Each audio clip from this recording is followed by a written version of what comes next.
Hestia Nur, Hadir Bu.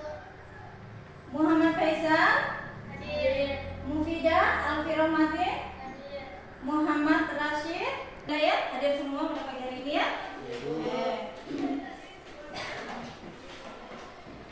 Nah, untuk mengefisienkan waktu, hari ini kita langsung masuk di materi ya. Oke. Perhatikan, materi untuk hari ini adalah kita akan membahas tentang toharo, ya. Nah, sekarang kalian lihat gambar di depan. Kita akan mengamati dulu gambar yang ada di depan. Perhatikan anak-anakku. Nah, kira-kira ini gambar apa ya? Ada yang tahu? Orang mandi. Gambar? Mandi. Gambar orang mandi. Kemudian yang ini.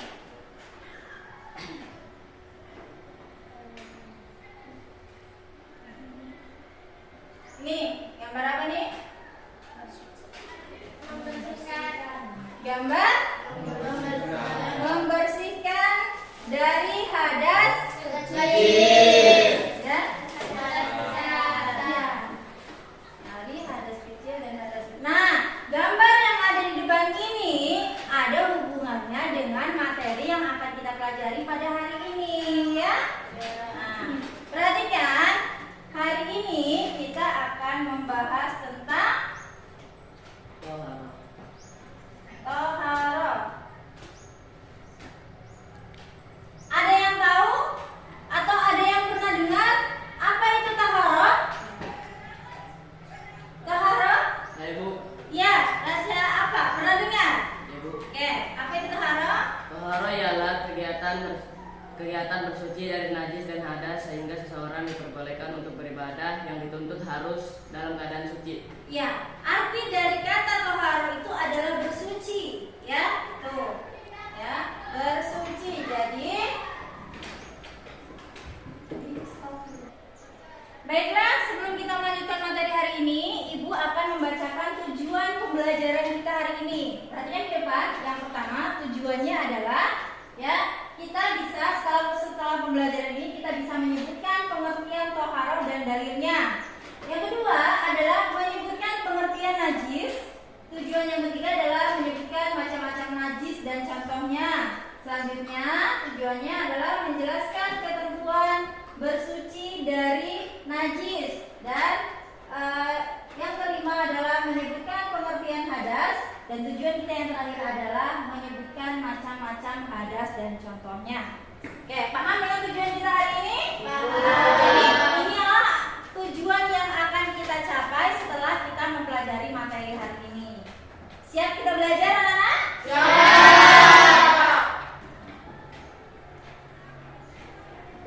Tadi kita sudah lihat gambar ya. Sudah lihat gambar, sekarang kita langsung pada materi.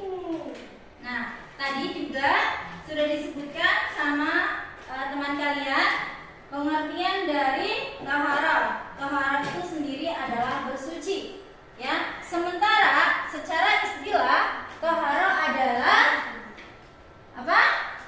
Bersuci atau bersih dari najis dan hadas. Selain itu, toharo dapat juga diartikan mengerjakan mengerjakan pekerjaan yang membolehkan, misalnya sholat, kemudian duduk, mandi, ya, dan yang lainnya. Nah, di sini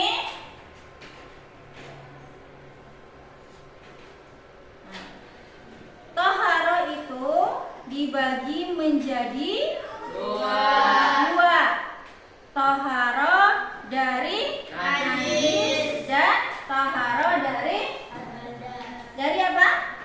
Dari hadas. Kelihatan nggak? Kelihatan nggak?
ada namanya najis hukmiyah dan ada najis ainiyah.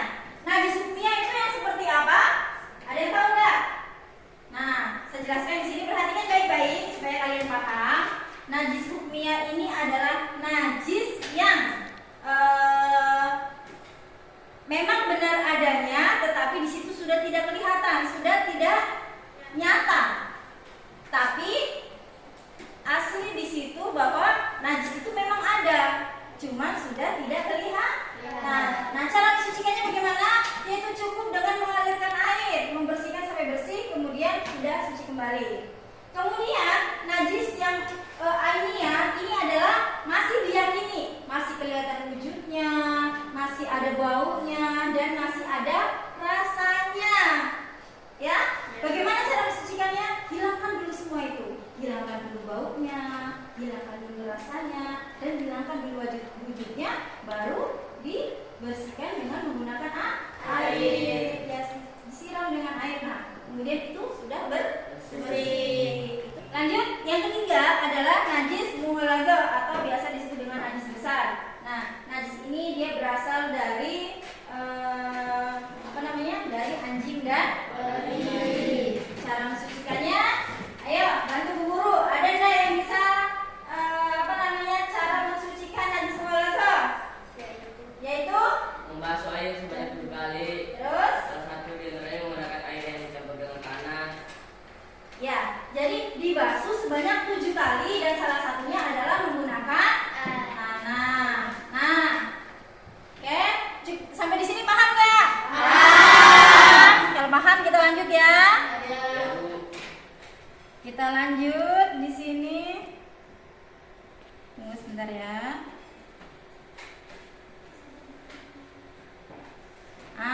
Kita masuk di hadas.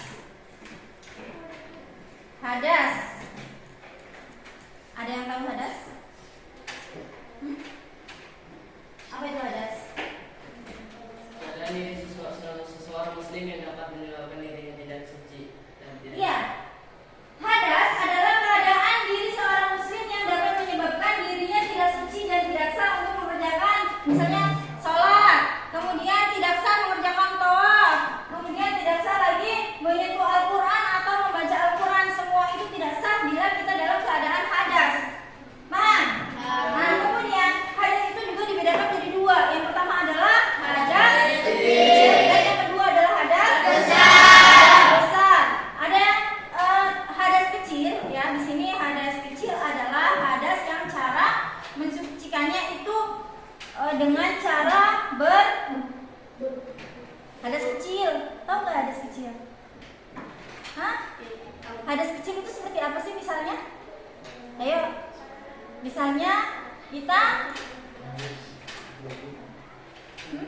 misalnya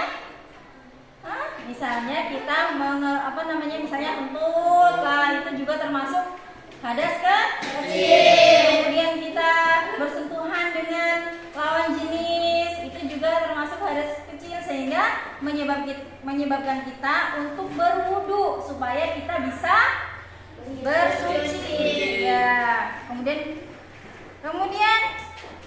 yang kedua adalah nah, di sini dulu kita lihat tadi sebab dinyatakan hadas kecil tadi yang Ibu katakan bahwa keluarnya sesuatu dari jalan, kubul dan dubur, semua yang keluar dari situ berarti menyebabkan kita hadas kecil. Hilang akal atau orang yang tidur. Orang yang tidur kan tidak ingat apa-apa. Berarti dia termasuk juga hadas kecil. Bersentuhan nih antara kulit laki-laki dan perempuan. Nah, yang bukan mahramnya, menyentuh kubul atau kemaluan. Misalnya kalian habis wudu, kemudian tiba-tiba kalian nyeboki adanya yang masih kecil, berarti kalian wudunya batal. Jadi harus wudu kembali. Karena ya menyentuh kemaluan termasuk hal yang membatalkan wudu.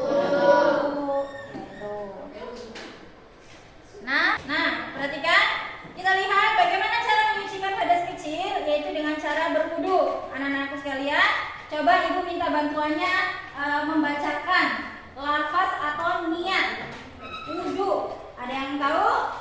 Ada yang bisa bantu? Ya. Bismillahirrahmanirrahim.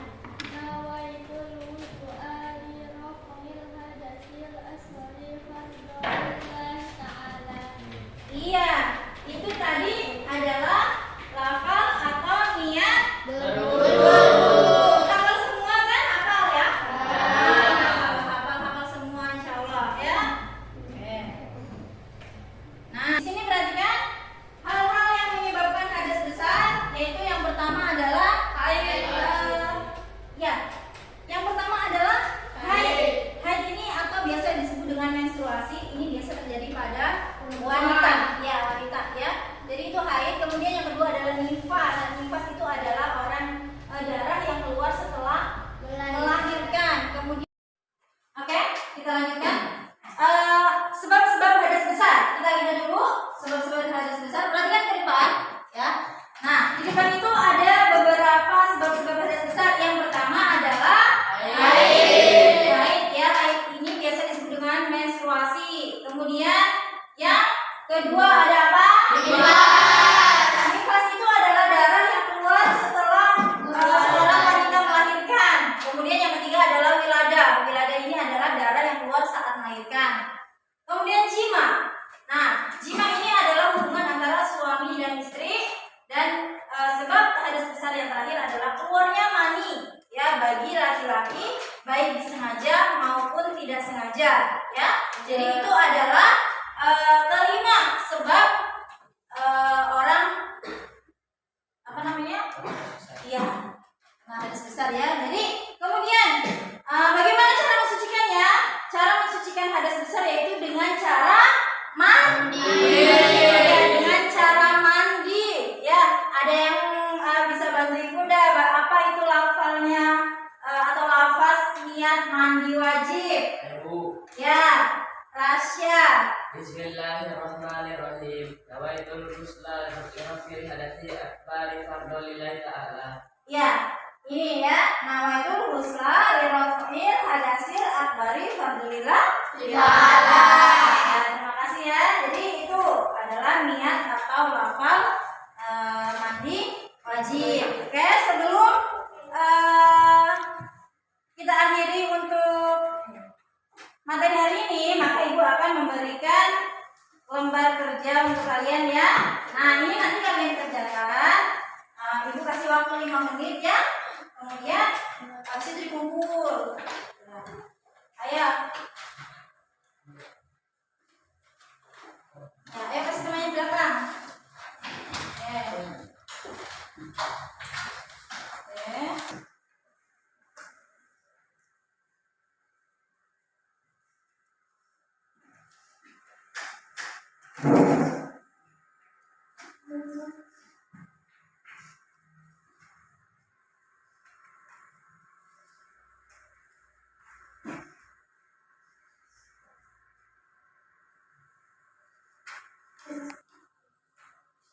Oke, sudah selesai semua anak-anakku sekalian? Sudah, Ibu ambil ya kerjanya ya. Yes. Dari sini. Oke. Ayo, yang belakang. Sini. Fokus. Ya. Cepat.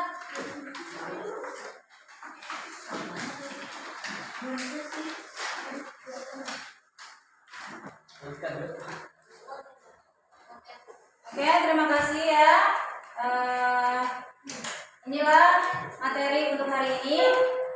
Sebelumnya saya akan merefleksi kembali